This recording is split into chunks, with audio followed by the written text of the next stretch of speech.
بسم اللہ الرحمن الرحیم۔ السلام علیکم۔ اشرف آسمی ایڈوکیٹ آپ کی خدمت میں حاضر ہے۔ آج کا ہمارا جو ٹاپک ہے وہ ہے عورت کی گواہی۔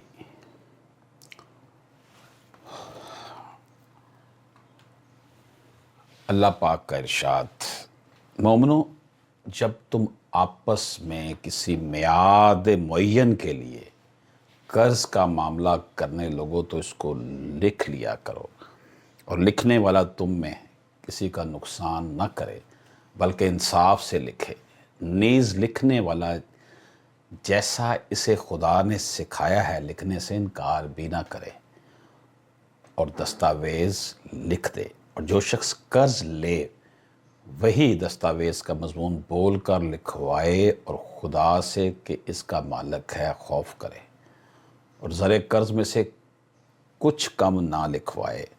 اور اگر قرض لینے والا بے عقل یا ضعیف ہو یا مضمون لکھوانے کی قابلیت نہ رکھتا ہو تو جو اس کا ولی ہو وہ انصاف کے ساتھ مضمون لکھوائے، اور اپنے میں سے 2 مردوں کو ایسے معاملے کے گواہ کر لیا کرو، اور اگر 2 مرد نہ ہوں تو 1 مرد اور 2 عورتیں جن کو تم گواہ پسند کرو کافی ہیں، کہ اگر میں سے ایک بھول جائے گی تو دوسری سے یاد دلائے گی۔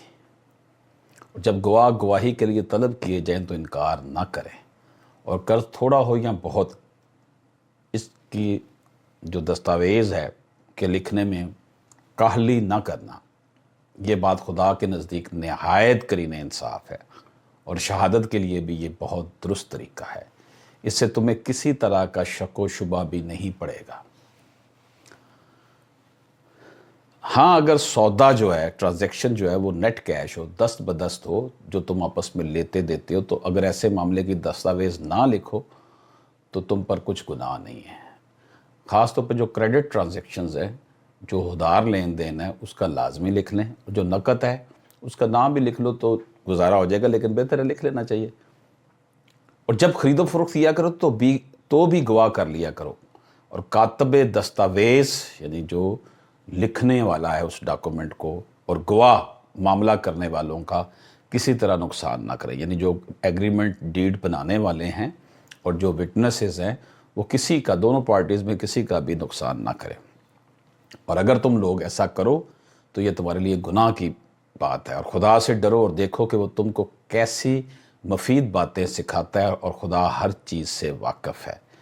یہ تھی جناب سورۃ البقرہ کی آیت نمبر 282، جس میں گواہی کے حوالے سے بات کی گئی، اور جس میں عورت کی گواہی کا بھی جو فائنینشیل ٹرانزیکشنز ہیں اس میں ذکر کیا گیا کہ 2 مرد یا 2 عورتیں اور 1 مرد کی گواہی چل سکتی ہے، تاکہ اگر ان 2 عورتوں میں سے ایک اگر بھول بھی جا رہی ہو تو اسے یاد دلا دیں۔ یہ ہے وہ قرآنی آیت جس سے عورت کی آدھی گواہی کا حکم اخذ کیا گیا ہے۔ مگر اگر ہم غور کریں تو یہاں ایک کاروباری لین دین کی بات ہو رہی ہے، نہ کہ کسی اور معاملے کی۔ یہ بزنس ٹرانزیکشن ہے۔ یہ بات کہ عورت پر معاش کی فکر لاگو نہیں کی گئی، کہ عورت پر معاش کی فکر لاگو نہیں کی ہمارے دین نے، وہ فکر شوہر کے اوپر ہے۔ عورت کا کام بچوں کی تربیت، گھر کا سکون قائم رکھنا ہے۔ جو گھر کا بنیادی یونٹ، معاشرے کا بنیادی یونٹ، جو بنیادی ڈھانچے کا بنیادی یونٹ جو گھر ہے، اس کو جو ہے وہ پروان چڑھانا ہے۔ اس لیے معاشی ٹرانزیکشنز میں عورت کے میٹرز کو، گواہی کے میٹرز کو ہاف کہا گیا، اور اس سے یہ اخذ کر لیا گیا کہ عورت کی ہر معاملے میں آدھی گواہی ہے۔ ایسی نہیں ہے۔ لہٰذا یہ معاملہ یقیناً عورت کی دلچسپی سے باہر کا معاملہ ہے۔ اس لیے پھر جو یہ بزنس ٹرانزیکشن والا معاملہ ہے، یہ روٹین سے ہٹ کر ہے کہ عورتوں کو آپ اس میں گواہ، مثلا ہماری سوسائٹی میں آپ دیکھ لیں کہ ہماری بیٹیوں کو، ماؤں کو، بہنوں کو، بیوی کو اس سے نہیں ہوتی غرض کہ کون کیا ہو رہا ہے کیا نہیں ہو رہا ہے۔ وہ اپنی گھریلو زندگی گزار رہی ہوتی ہیں، بچوں کی پرورش کر رہے ہیں، بچوں کی دیکھ بھال، پورا ایک ٹاسک ہے، بہت بڑا ٹاسک ہے ایک گھر کو نظام سنبھالنا۔ تو اس لیے وہ معاشی ٹرانزیکشن کا ان سے سروکار عام طور پر نہیں ہوتا۔ اس لیے یہ بات کی گئی کہ ان کی اس میں انٹرسٹ نہیں ہے، تو ہو سکتا ہے کہ وہ انٹرسٹ نہ ہونے کی وجہ سے اس میں ان کو کوئی بھول چوک ہو جائے۔ آیت میں یہ بھی بیان کیا گیا کہ اگر ایک عورت بھول جائے گی تو دوسری سے یاد دلائے گی. اس سے بعض لوگوں نے یہ نتیجہ بھی اخذ کر لیا کہ عورتیں شاید بلکھڑ ہوتی ہیں، بھولتی ہیں. ایسا نہیں ہے. سائنسی لحاظ سے بھی یاداشت کا تعلق انسان کی دلچسپی اور عدم دلچسپی کے امور سے ہوتا ہے، نہ کہ دماغ کی کمزوری سے. آپ کسی سائنسدان سے اس کی مشکل ترین تھیوری فر سن سکتے ہیں، مگر اس سے پوچھیں کہ اس نے کھانے میں کیا کھایا تھا تو وہ سوچ میں پڑ جائے گا. اس کی وجہ سے یہ کہ کھانا کھاتے وقت بھی اس کی دلچسپی کھانے کی بجائے اپنی تھیوریز میں ہوتی ہے. یہی معاملہ عورتوں کے ساتھ ہے. کاروباری معاہدے عورت کی دلچسپی کے موضوعات نہیں ہیں، لہٰذا یہاں دو عورتوں کی جو لمٹ لگائی گئی ہے. کتنی بڑی مسلط کی بات ہے. ہمیں بعض اوقات کیسز کی تیاری میں ہمیں پتہ ہی نہیں چلتا کہ ہم نے کھانا سامنے رکھا ہوا تھا، کھا لیا ہوتا ہے، چائے پڑی ہوتی ہے، پی لی ہوتی ہے، بعد میں پوچھتے ہیں ہاں جی، اچھا چائے پی لی تھی میں نے، یاد ہی نہیں رہا. تو یہ پروفیشن میں جب بندہ کسی چیز میں غرق ہو جاتا ہے تو اس کی اپروچ پھر ڈیفرنٹ ہو جاتی ہے. مزید گواہی کی ایک ذمہ داری ہوتی ہے جس میں 100% اعتماد ہونا چاہیے. اگر غلط گواہی دے دی اور پکڑے گئے تو اس پر سزا ہے، اور اگر بچ گئے تو ساری عمر ضمیر چین نہیں لینے دیتا. آج کل تو بہت زیادہ جھنجھٹ ہیں، بار بار تھانوں کے، کچہریوں کے، عدالتوں کے چکر لگانے پڑتے ہیں. یہی وجہ ہے کہ لوگ گواہیاں دینے سے بھاگتے ہیں. جرم ہوتا ہوا دیکھ کے کہتے ہیں کہ ہمیں نہیں پتا کس نے کیا ہے، کیونکہ نہیں پتا کہ ہم خود مصیبت میں پڑ جائیں گے. اس لیے ایسے خاص کیسز، سیریس نوعیت کے کیسز جن میں یہ ذمہ داری زیادہ بڑی اور بوجھ ہوتا جاتی ہے، وہاں اللہ تعالیٰ نے اکیلی عورت سے اس ذمہ داری کو ہٹا دیا ہے. مثلا قتل، زنا کا کیس، ایسے کیسز کی گواہی میں دو عورتوں کو اکٹھا کر دیا کہ وہ آپس کے مشورے کے بعد، تسلی کے بعد حقیقت بیان کر دیں.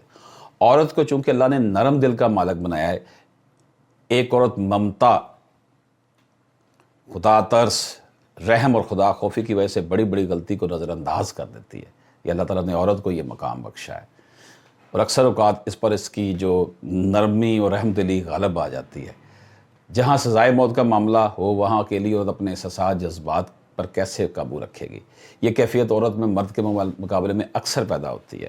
مرد غصہ اور فرحت کی حالت میں اپنے احساسات کا مالک ہوتا ہے، اس پر کنٹرول رکھتا ہے، لیکن عورت قلیل سے سبب سے بھی متاثر ہو جاتی ہے اور اس کے آنسو کسی چھوٹے سے ہاتھ سے بھی امٹ آتے ہیں. گویا چونکہ ایک بہت بڑی ذمہ داری ہے، یہ سخت دلی، مضبوط اعصابی قوت احساسات اور جذبات پر کنٹرول کا تقاضا کرتی ہے. اس لیے عورت کے ذمے کو کم رکھا گیا اور اس کا اطلاق سارے معاملات پر نہیں. مثلا اگر مسئلہ رضاعت، عورت کے کسی کو دودھ پلایا یا جو اس کی اولاد نہ تھی اس کا رضائی بیٹا ہوگا، یہاں عورت کی گواہی 1000 مردوں پر بھی بھاری ہوگی. مطلب اگر عورت عدالت میں کسی بچے کے متعلق یہ کہے گی کہ یہ میرا رضائی بیٹا، اور اس کی مخالفت میں کتنے ہی مرد کھڑے ہو جائیں، اس اکیلی عورت کی گواہی کو ہی قبول کیا جائے گا. تو یہ اس بات کو سمجھنے کی ضرورت ہے کہ عورت، کیونکہ ہماری جو تھاٹس ہیں، اسلامک تھاٹ، اس میں گھر کا نظام چلانے والا سب سے بڑا پلر ہے. اس کی عدم دلچسپی ہوتی ہے بزنس ٹرانزیکشن، لین دین کے معاملات سے. اس لیے اس کو اس میں اس کے ساتھ ایک اور اسسٹ کرنے کے لیے لگا دے گا کہ اگر 2 گواہی دیں گے تو مان نہیں جائے گی، ایک اگر بھول بھی جائے تو دوسری سے پوچھ لے. اسی طرح پھر قتل، زنا وغیرہ کے کیسز، اس میں یہ ہوتا ہے کہ کیونکہ مرد کو اللہ تعالیٰ نے نیچرلی، جبلت میں ایسا پیدا کیا کہ وہ ذرا سخت فیز میں ہوتا ہے. عورت بڑی نرم دل ہوتی ہے، ممتا اس کی، خدا ترسی. بلکہ آپ دیکھ لیں، عورت، مرد کے قدموں تلے تو جنت نہیں ہے، عورت کے قدموں تلے جنت ہے نا. اتنی شفیق ہے، ماں، بیٹی، بہن، بیوی. تو یہ رشتے اس طرح کے ہیں، اور اسلام جس طرح کا معاشرہ ترتیب دیتا ہے اس میں عورت کو میکسیمم جو ہے نا وہ سکون فراہم کیا گیا ہے کہ وہ باہر جا کر دھکے نہ کھائے پیسے کمانے کے لیے، بلکہ اگر اسے کام بھی کرنا پڑتا ہے ضرور کرے، لیکن ایسا کام کرے جس سے اس کا گھر کا نظام بھی، اس کے بچے، اس کے خاوند سفر نہ ہوں. اور رزلٹ یہ نکلے کہ جناب اس کو یہ بیسیکلی اس کو اس بوجھ سے بچایا گیا ہے کہ جناب اگر بزنس ٹرانزیکشن وغیرہ ہو تو گواہی 2 عورتیں دے دیں، ایک بھول بھی جائے تو دوسری پوچھ دے. یہ قرآن کہہ رہا ہے. تو جو مسلمان بھی ہیں، قرآن پر یقین بھی رکھتے ہیں، پھر اگر وہ چونکے چناچے کرتے ہیں تو ان کو اپنے ایمان کی خیر منانی چاہیے. تو یہ تھی ہماری گفتگو. عورت کی گواہی جو آدھی کہی جاتی ہے، اس حوالے سے ایک ایکسپلینیشن تھی۔ اللہ تعالی ہم سب کا حامی ناصر ہو۔ اشرف آسمی کو صاحبزادہ احمد رضا صاحب کے ساتھ اجازت دیجیے۔ اللہ حافظ۔